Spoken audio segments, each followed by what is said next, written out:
Welcome to Spenelli Speaks.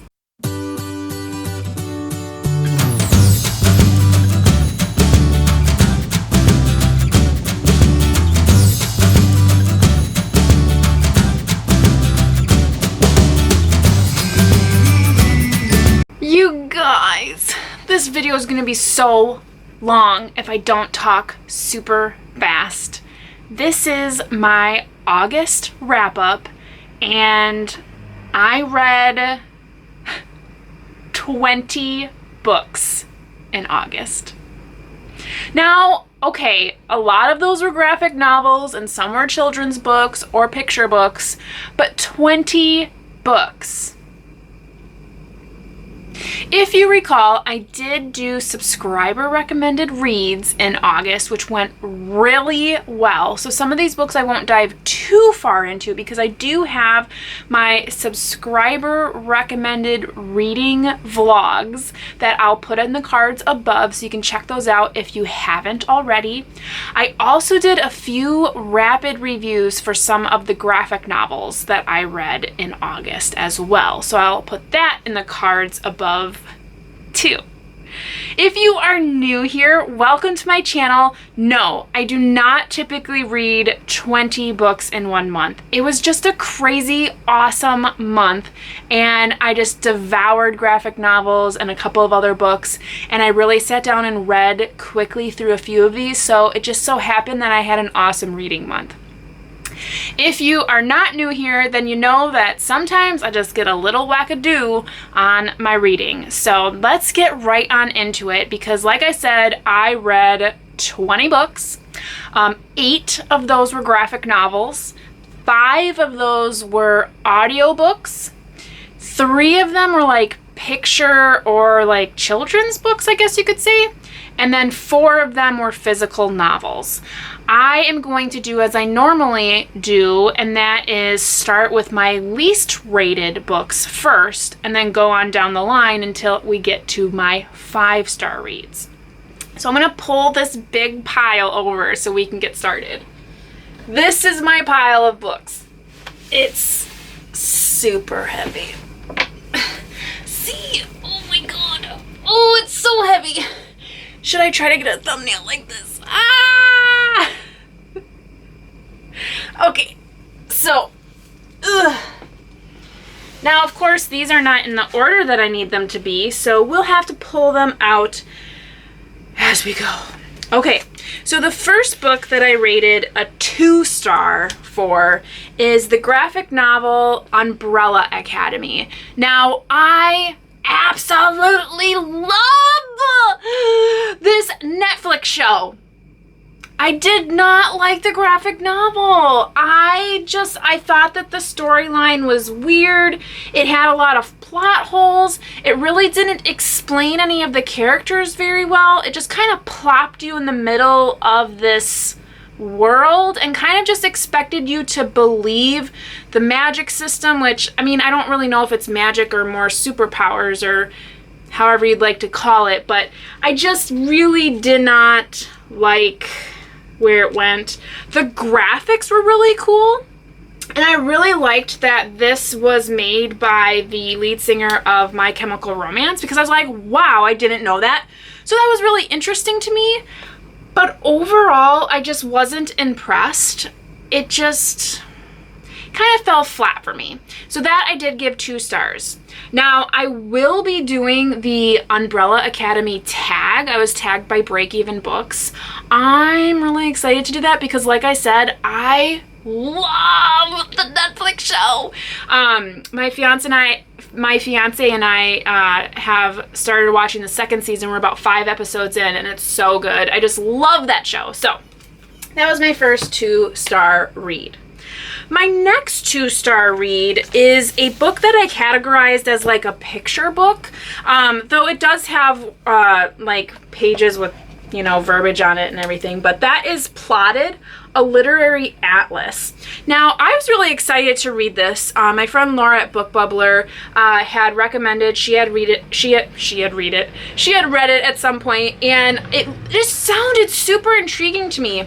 But then when I actually was going through it, it just kind of bored me, and I didn't really understand the concept very well.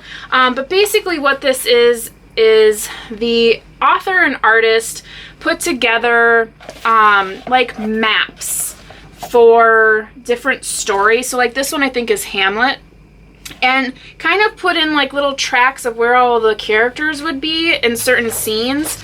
And then like this one is Robinson Crusoe, so it kind of like shows you the island, and then it goes into, you know, different aspects of the actual story. But the thing for me was, if you could tell, this one's a perfect example. Like, did they not think of the crease of the book when they did the art on this? Like, Robinson, the guy is, like, stuck right inside of the crease. So as a viewer, you're, like, trying to, like, see, you know, where he is. And it just, that really irritated me. Because, I mean, if you're going to make a book with pictures in it, and it's meant to be the main focus of the book, at least make it so it's not in the crease of the book. I mean, that really infuriated me. So I had to knock it down a few pegs, and I gave it a 2-star. Not what I expected. Interesting for some of them, like ones that I did know of. But others I was just like, nah, I don't care. And so that gets a 2. My next 2-star review is for an audiobook by one of my favorite authors, Virginia Woolf. This was one of my subscriber recommendations from Laura at Book Bubler. She recommended To the Lighthouse by Virginia Woolf. Now, I like Virginia Woolf, don't get me wrong, but I feel like when Virginia Woolf writes something, she is writing it for a very specific group of people. A group of people who know big words and can put big words into big sentences and sound very educated. And then she uses those big words to explain really big theories and pondering those theories. And then she uses a lot of literary references, which is great because I understand all those literary references, but then I think to everyone else, like, who would I recommend this book to? And I just wouldn't, because the book's very cumbersome.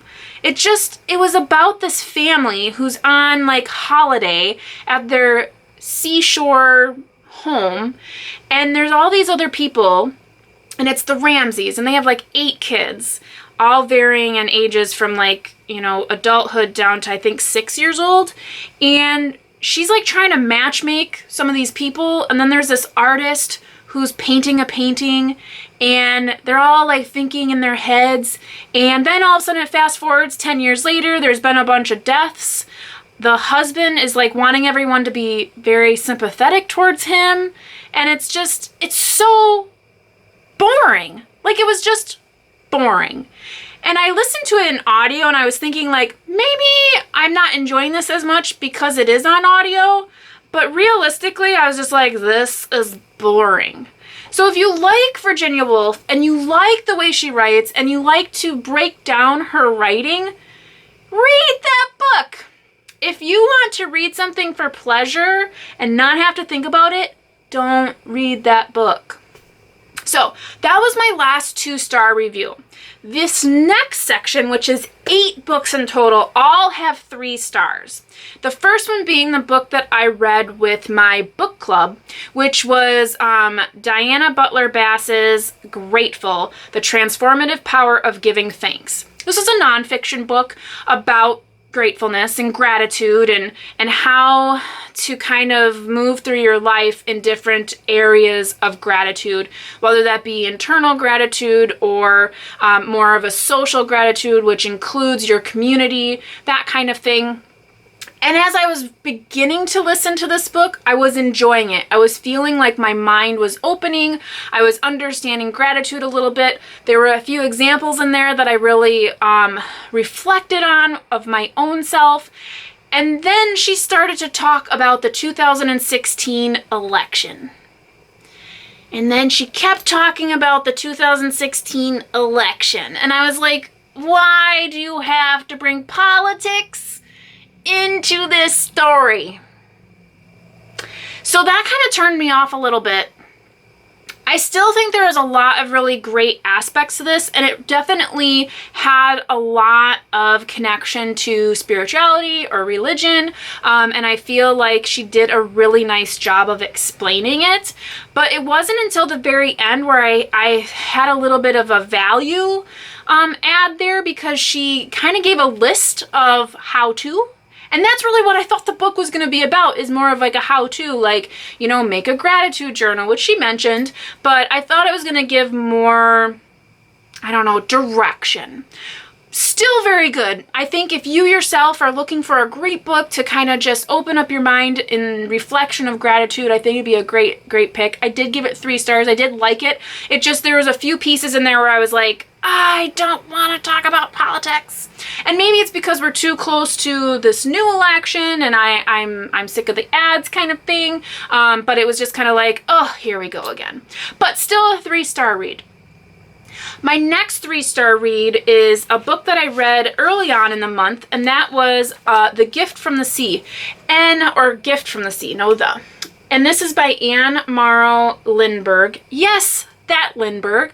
I had no idea until I read the very back of the book, the acknowledgments, that this is Charles Lindbergh's wife. Had no idea. I did read this twice in the month, because the first time I read it, I feel like I just wasn't getting it. Like I wasn't pulling what I was supposed to out of the book. I had done a subscriber vlog, and from the comments, I was like, you know what? Maybe I'm not addressing this the right way. So the first time I read it, I was definitely in the 2-star area. But when I read it again, I did give it 3 stars. As you can see, Jeanette, I did tab it a little bit. And this was a subscriber recommendation from one of my wonderful subscribers, Jeanette, and then also Tanya over at Sampler Girl. And so the second time I read it through, I tabbed and I made some notes and I reflected a little bit. And I gave it 3 stars because I started to understand the connection. I started to understand the reflection that this kind of gives to its readers. And quite honestly, I thoroughly enjoyed the very last chapter that's in this edition, which is actually a reflective chapter where Anne actually comes back 20 years after its original publication and reflects on the book herself, which was phenomenal. I mean, how many authors can do that or have done that? I thought that was an amazing addition to the book, and I really enjoyed that. And even with the subscribers, and I think Jeanette and I had a side conversation on this, I think if I were to come back myself 10, 15 years from now and reread this book, I think I would reflect on it a little bit differently. So I'm excited to do that. I think I might try to find a copy for myself, as this is a library book, so I gotta get these tabs out of here. But definitely a 3-star read for me. Then the next book is one of those picture books, and this was a 3-star read for me. It's actually a 2-part book series, and this is the Tea Dragon Society by Katie O'Neill, and this is volume 1. This was a beautiful book. The imagery, the artistry in this book, it's kind of set up almost like a graphic novel, but I guess I would call this a children's book with just the scenes the way they are, but phenomenal artistry. I mean, the characters in this book are just beautiful. And I guess they're kind of like almost fawns, I guess you could say. And then they kind of care for these tea dragons, and the tea dragons offer tea leaves and whatnot to make tea that give you kind of like restorative powers or dreamlike powers. And there's these 2 individuals that help take care of the dragons, and it's just a beautiful story that has a lot of really great imagery in it. Like I said, the reason why I probably gave this a 3 and not a higher rating is I just felt like the story was kind of lackluster. Like there wasn't a lot to it, and they kind of just plopped you in. They kind of just was like, here's this world where they take care of these tea dragons and good luck. And I was like, I don't know what this is about. How did they come to be? What world is this? I did appreciate in the very back of the book, there's like almost like, it says a handbook, so that's probably the best way to put it. And it kind of explains what each dragon kind of gives or offers by their tea leaves, and it gives you like definitions. This really reminded me of Pokemon, but better. So this was cute. I liked that, but then it got too wordy for me, and then I was like, I don't care anymore. It's a 3-star read. So that was one of the 3-star reads that I had. Followed up by another graphic novel that I read, which was pretty interesting because I think this is one of the first graphic novels that I read or have read in some time that has limited colors for their graphics, which was really cool. So this one's called An Embarrassment of Witches, and this is by Sophia Goldstein. And this is really cool because the graphics, they really only use like black, yellow, teal, and purple. And this is about kind of a, I want to say it's like a coming of age story, but for like college age individuals. So it's 2 friends. They happen to live together. One is supposed to go on this journey with her boyfriend. That falls through, and she comes back and she ends up staying. But the roommate has already lent out the room to this other person, and little things happen from there. It isn't like, so they're already witches, there's already magic, there's already all these things in this world. Nothing is like new and fresh, like, oh, we just found out we're witches. And then they also have familiars, so like little animal creatures that are like their little buddies that can talk to them and take care of them in a emotional way. But I gave this 3 stars because though I really liked the imagery, the artistry, the story was okay, I really didn't like the main character. I thought she was super conceited and self-absorbed, and even though like that was the main point of the book, I really don't feel like she actually learned anything by the end. I feel like she just kind of took advantage of everyone around her, and then at the end she was like, oh, I'm really sorry, let's be friends. So for me, she kind of bothered me. I also kind of thought that a few of the other characters were kind of odd as well. But overall, I thought it was pretty cool. I got through it in like one sitting. It was really fun to read, to get through like that. So I did give it 3 stars. I highly recommend graphic novels if you are looking to just kind of, you know, lose your mind a little bit and just jump into a really artistic kind of work here. And, you know, you really go through them quite quickly. So these are really great. So another 3-star review. Then moving on, here we go. Another graphic novel, which I did a rapid review on, so make sure you check that out. And that was Relish, My Life in the Kitchen by Lucy, I think it's Knisley, because I said Knisley before, and I don't think that's right. But this is really fun. Like I said, this is a rapid review. This is a graphic memoir. So this, she goes through her life growing up with parents who were chefs, living in New York. She moves to Chicago. She travels to Italy, to Mexico. There's a lot of different things. What I really liked, and this is kind of a good example, is she included like recipes from her life in like little graphic artwork pieces. So that was really cool. It was quick to get through. My favorite part was in the very back. She actually has real life pictures of her family growing up, like in the kitchen. So there's like old 80s and 90s family photos of hanging out and working in the farm and in the farmer's market, because she actually moved to like a farm after her parents got divorced.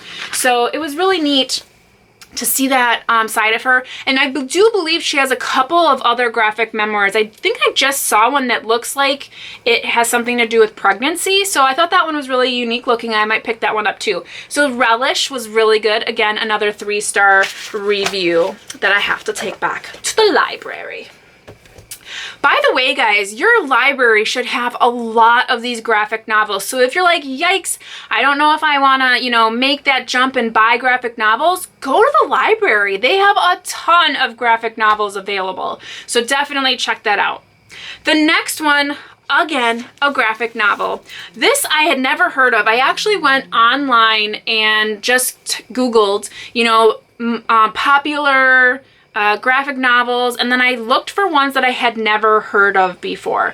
So this next one is called Ethel and Ernest, and it's by Raymond Briggs, and it's so cute. So this is about a woman and a man who meet right before World War II. And she's like a maid and he is a milkman. And they like fall in love and they get a home, and it's basically them through the years. They have a son, and they're quite older, so it's the only child they can have because she's a bit older for childbirth and whatnot. And it just kind of goes through their life growing up. They have to send their boy away during the war so he can be safe. They build like a bomb shelter in their back garden, and it's like literally through the years there. And then you see one image where their home is like kind of all the windows are knocked out from the bombing, and because this is in London, I believe, and it's just amazing. And then you come on after the war and how they're still like, they're calling their son like he has hippie hair, and it touches on a lot of different things, and it goes all the way to the end of their life. And it's Raymond Briggs is actually, so this is like a nonfiction. He's the son, basically, grew up, became an artist, and this is his memento to his parents. And I just thought it was so sweet. There's definitely a lot of like racist, homophobic talk a little bit in there. So caution on that. And when I say like racist too, it's mostly like German, Russian, like anything that wasn't them basically had some weird comment about it. So, but yeah, it was weird, but I guess that's what his parents said. So he's just putting it in a book. So yeah, I really did enjoy that. So I gave that 3 stars.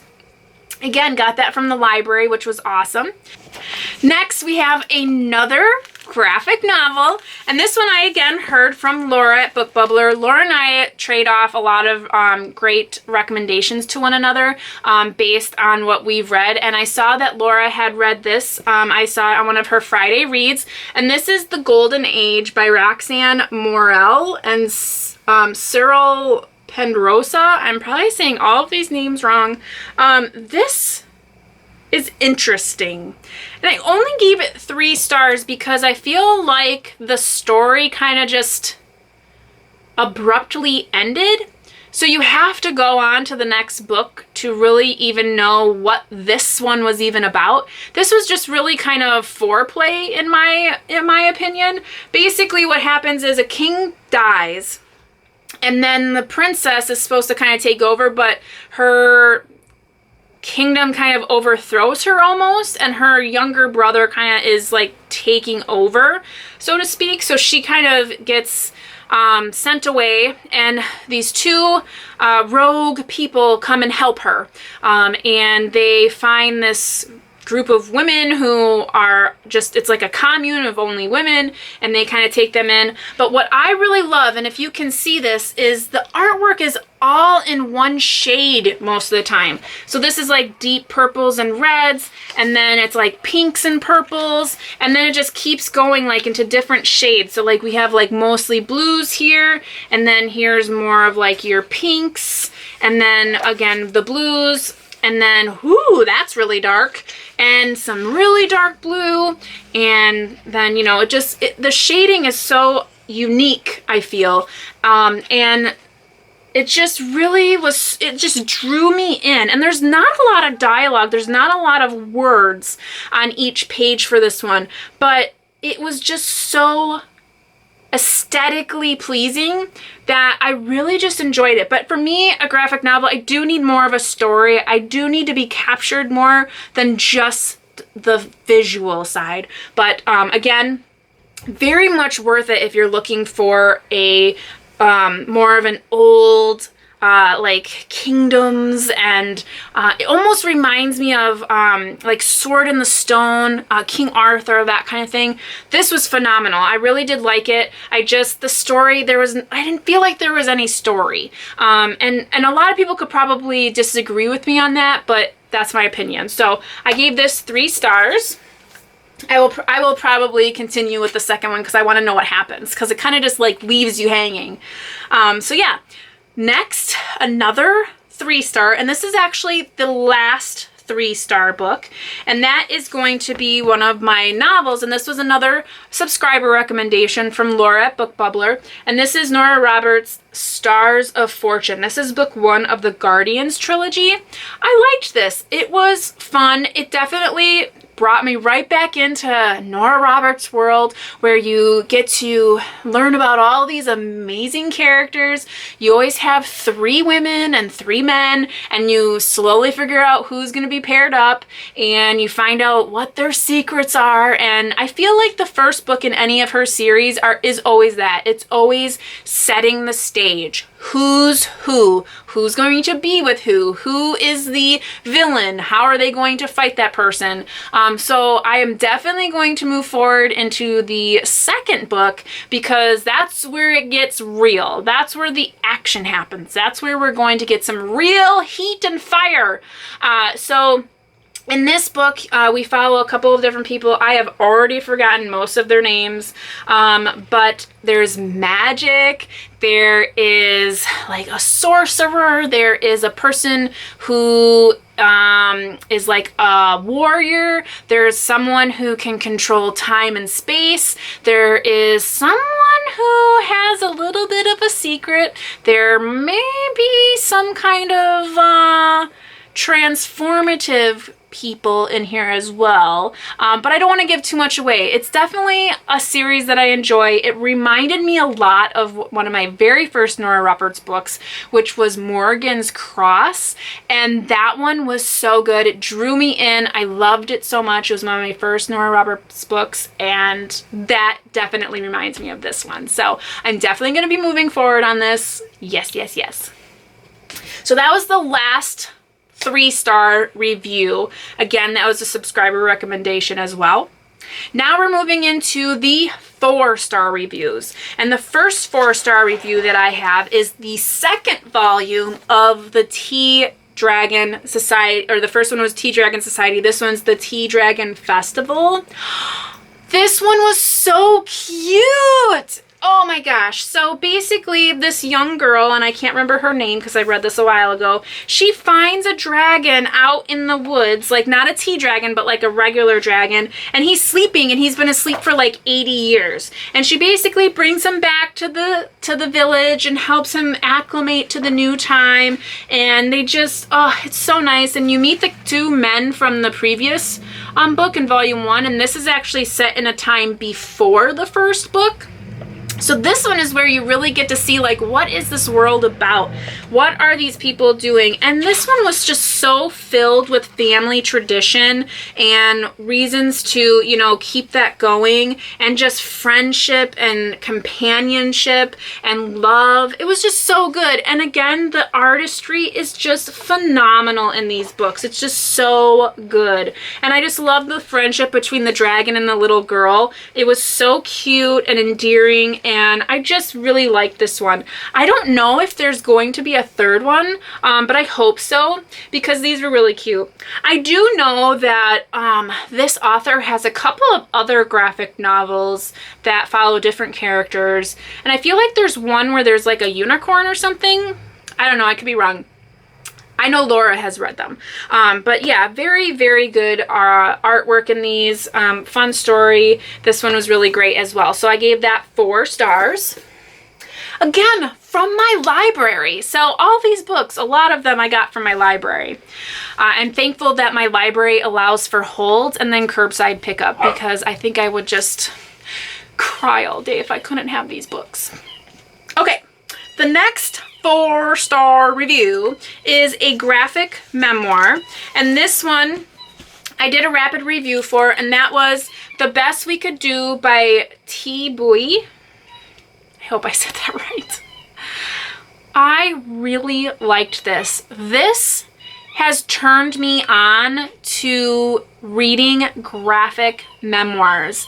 What a great way to find out about somebody else's culture and their story and their, you know, triumphs and their, you know, hardships. So this is about a family who emigrate to the United States from Vietnam, and the main like character, the person who is actually whose memoir it is, she is the second generation, and she tells the story of her two parents and, you know, what they went through in Vietnam up through their having the children and then leaving Vietnam to come to the United States, and what kind of struggle that was, and the ways in which they had to get over to the United States. And it was just such a vivid and interesting story. I think the storytelling in this was so good. There were a couple pieces that were confusing because the author really like time jumped back and forth, and I thought it was more linear, and then all of a sudden I'm like, oh wait, she's talking about something that happened previous to this thing right here. So I got a little confused at what timeline she was speaking in, but overall this was just so good and I really enjoyed it. I thought it was such a well done piece, and I really liked how, if you can tell, there's only a couple colors in here, so it's basically orange, black, and white. There are no other colors. That's all the colors that you're going to see in this one. So it really drew your attention into the story. I thought it was so good. I really, really did like this a lot. So I did give that 4 stars. And again, I did do a rapid review on that one as well. This was, I highly recommend this book.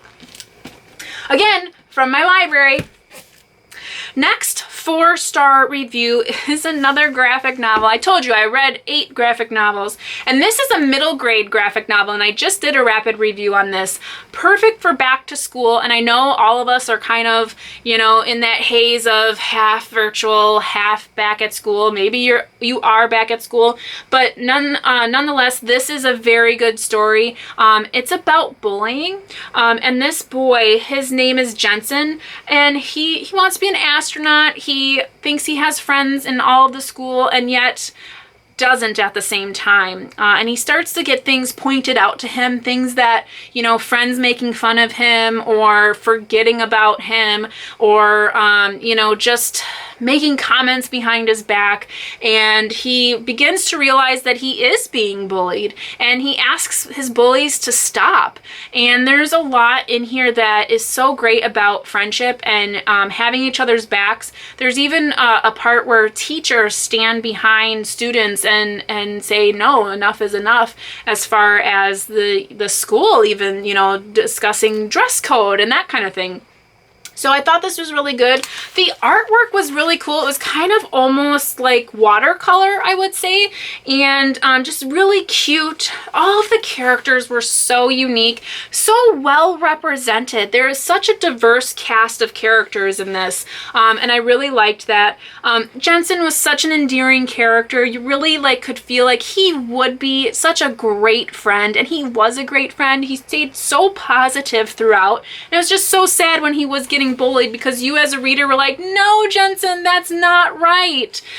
So yeah, it was just really a wonderful story. I highly recommend this for any, you know, middle grade kid that's out there that, you know, might just need to be reminded what it means to be a friend, because yeah, this was great.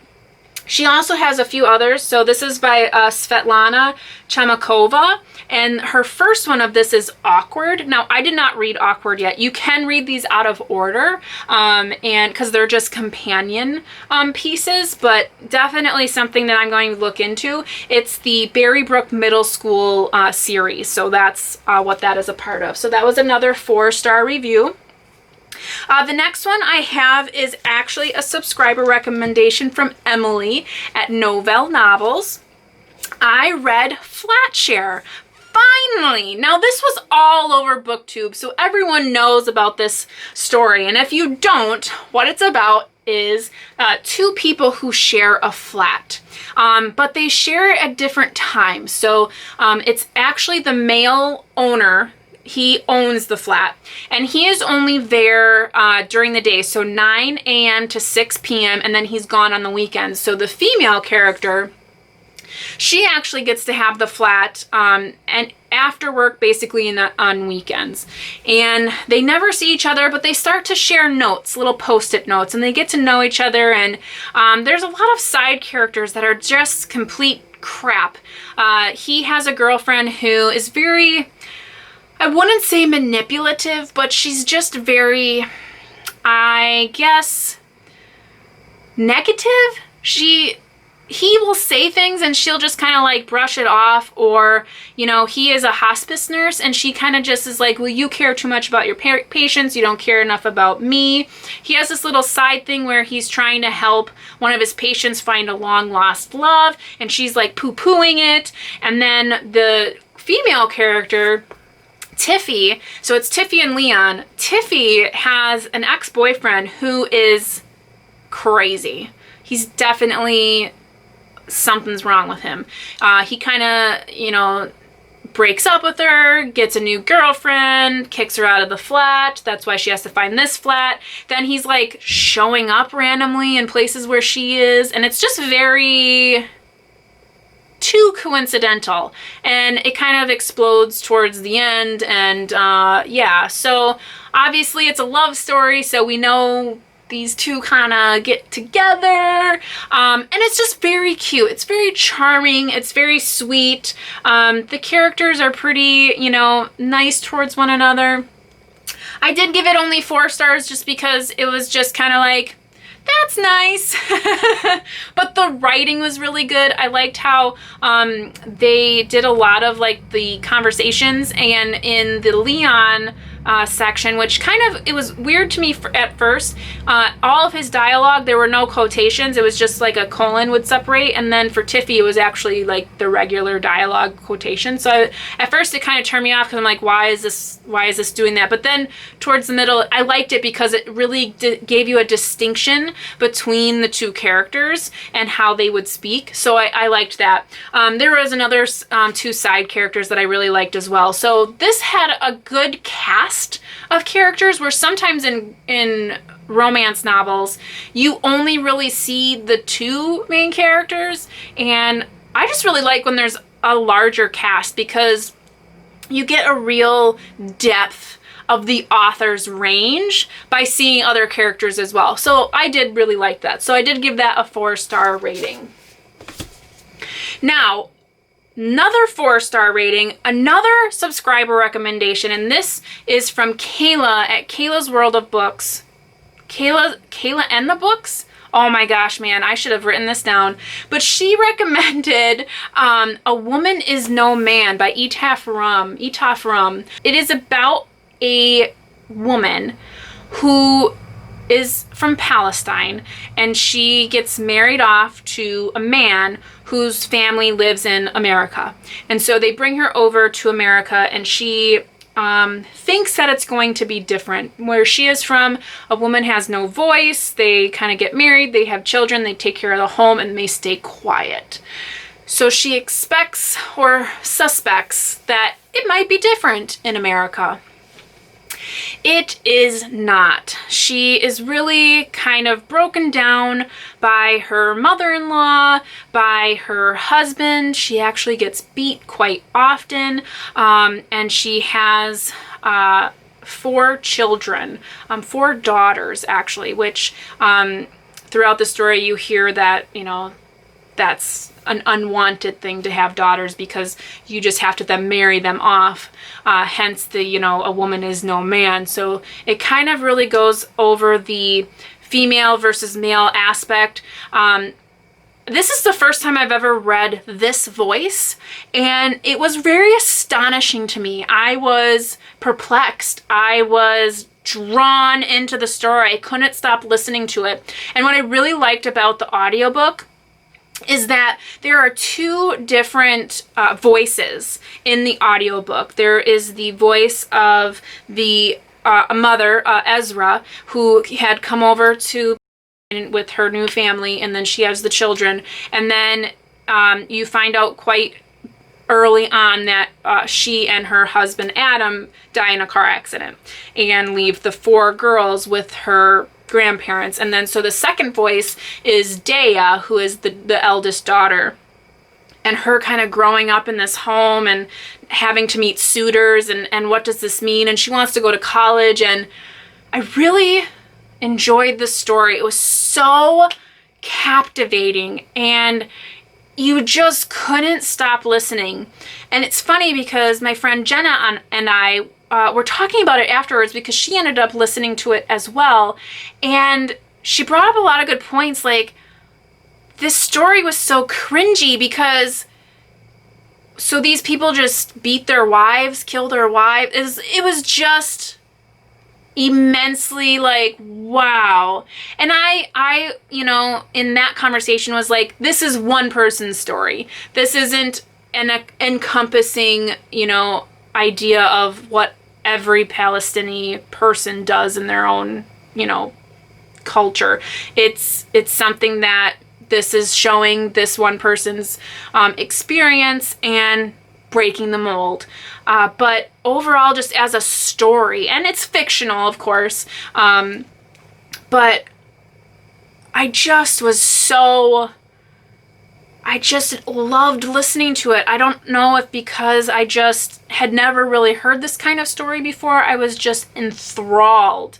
I thought the author did a great job of giving voices to the characters. I felt like it had purpose, it had meaning, and I just really enjoyed it. I actually ended up downloading The Ungrateful Refugee, and I can't remember the author's name, and I haven't started it yet, but because of this book, I'm looking toward nonfiction books to learn more about this kind of situation, because I have not read from a refugee voice before or a immigrant's voice before. I mean, I've read Irish immigrant kind of stuff because I'm Irish, and that fascinated me for a while, but I have not really read on here and now, you know, immigration. So it was fascinating. So I was excited about that.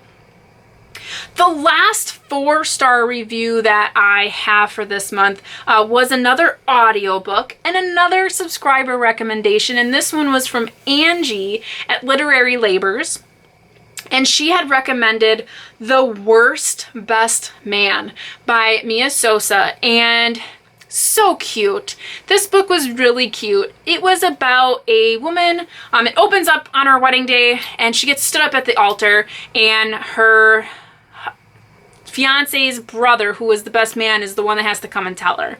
And it's said that it's kind of his fault because he kind of, the night before, talked to his brother and they were drunk, and he may have said a few things that caused his brother to be like, oh, I'm not ready for this. So about 5 years later, they meet up again, and in the weirdest way, she's trying to get a job at this huge hotel as a wedding planner there, and they are the marketing team that is working on it. So they end up having to work together, and hilarity ensues. Now, one criticism I would say about the audiobook, and this has been all over, and I mentioned it in one of my subscriber recommendations, or in one of my subscriber vlogs, the male narrator does not do a really good job of narrating other people's voices. They all sound super nasally. They all sound super dorky. He does not do a good job of voicing the female. I didn't let that bother me. I just kept moving forward and kept listening to it. The story was super cute, very saucy and steamy, and it just represented really well.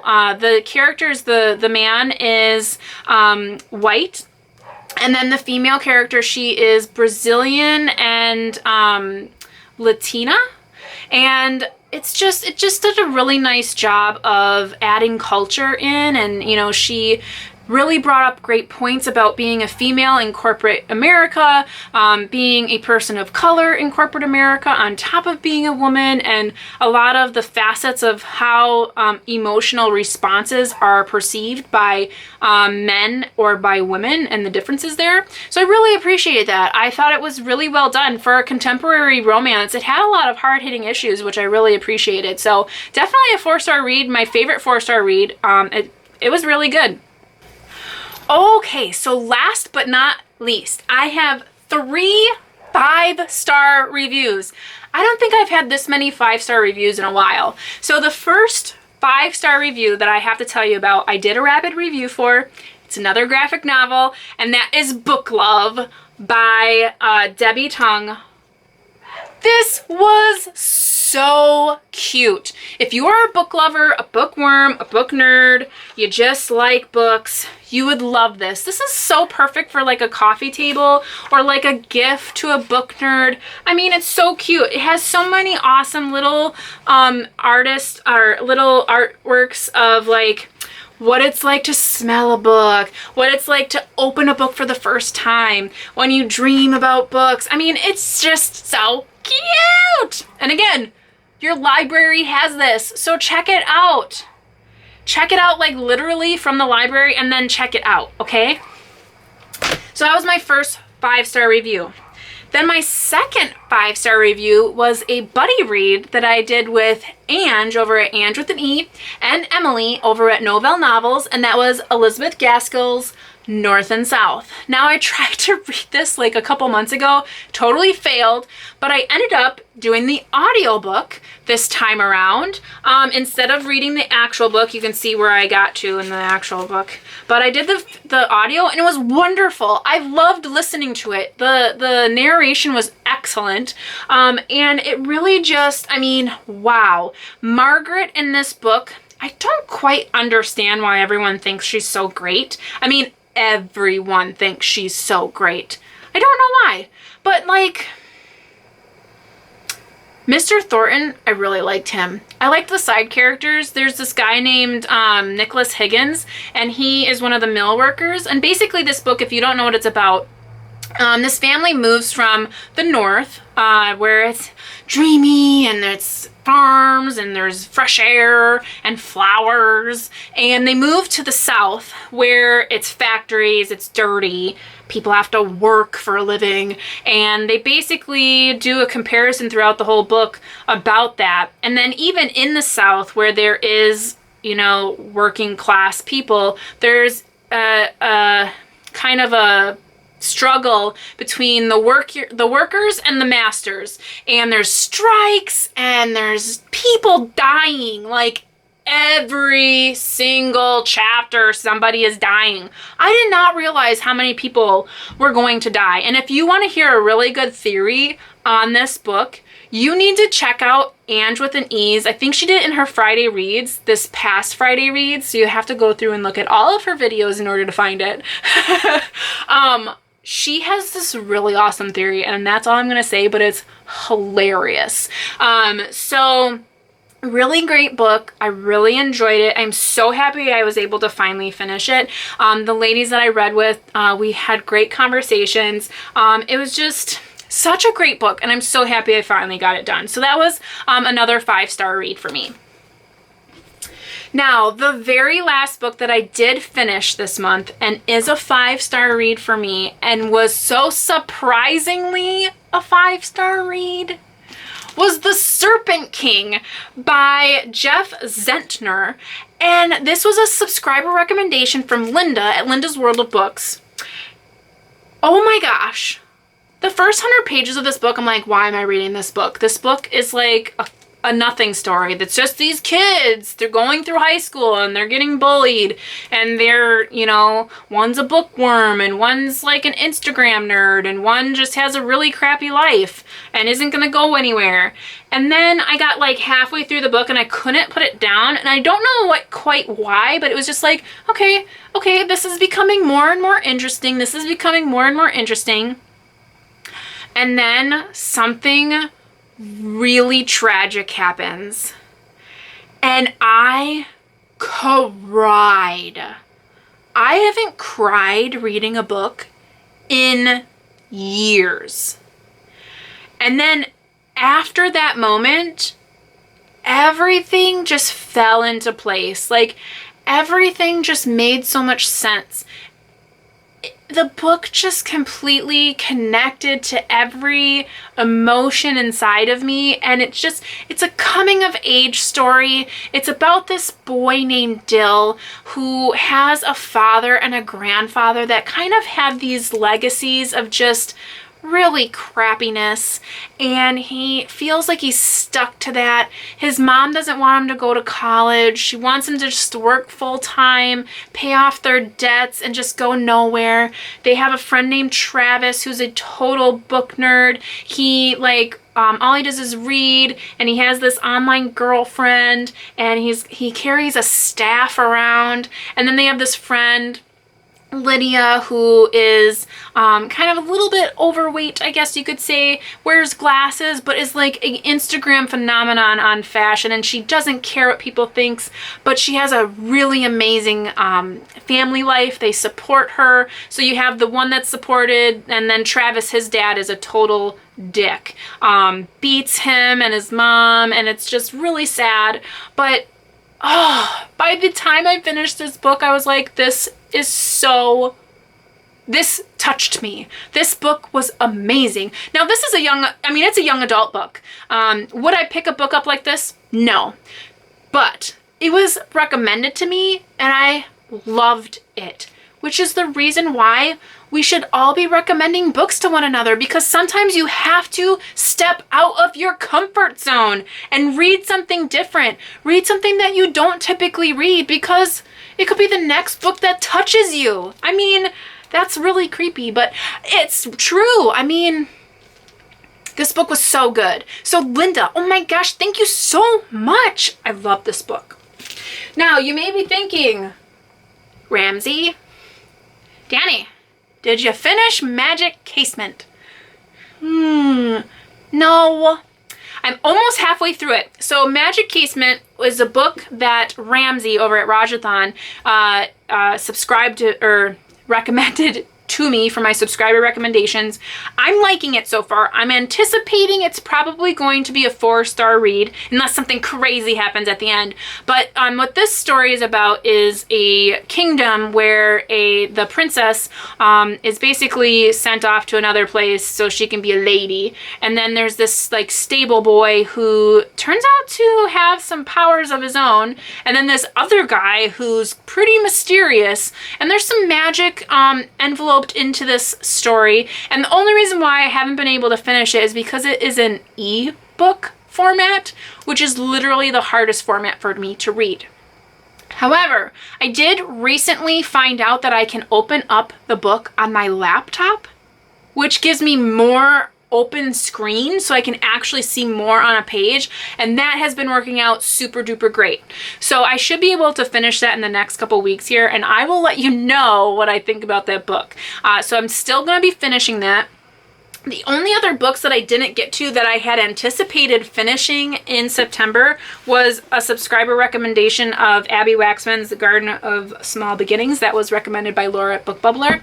I figured I read enough of her recommendations so I could hold this one for later. You all know how much I love Abby Waxman, so I'll definitely be getting to this. So that'll go on to a later list. And then I also, this wasn't a recommendation or anything, but I picked it up from the library, and that was that Alice in Sutherland, which is kind of like a graphic novel, but it is dense, guys. I'm 50 pages in, but that took me a while to get to because, as you can see, there is a ton of stuff on here, and it has a lot of historical information, and you really don't want to fly through this. You really want to take your time and really have a great understanding of what is happening. So I'm going to spend some more time with that as well. Holy moly, this was really long, and I'm really sorry, but I'm really not at the same time, because I just gave y'all a ton of really awesome books to look at, to look forward to get from your library, to let me know what you thought. Now, if you have made it this far, holy moly, you are pretty awesome. Go ahead and put an emoji of a blue heart in the comments below to let me know that you've made it all the way through. I hope that you check out all of the wonderful booktubers that I have mentioned. They all are wonderful. My good friend Erica, who is a subscriber of mine, just started a booktube channel. So I want you guys to take some time and check her out, subscribe to her. Her channel name is called Tome Travelers. Now, I have not yet even started watching her videos. I just got a Goodreads message from her, and I thought, I'm gonna put you in a video, my friend. So go and check Erica out and support her. This community is all about supporting one another. So I hope that you take some time and check her out and give her some love. So until next time, guys, I hope you are reading something great, maybe one of these books, and taking care, staying safe, and you know how it goes. Happy reading. Bye.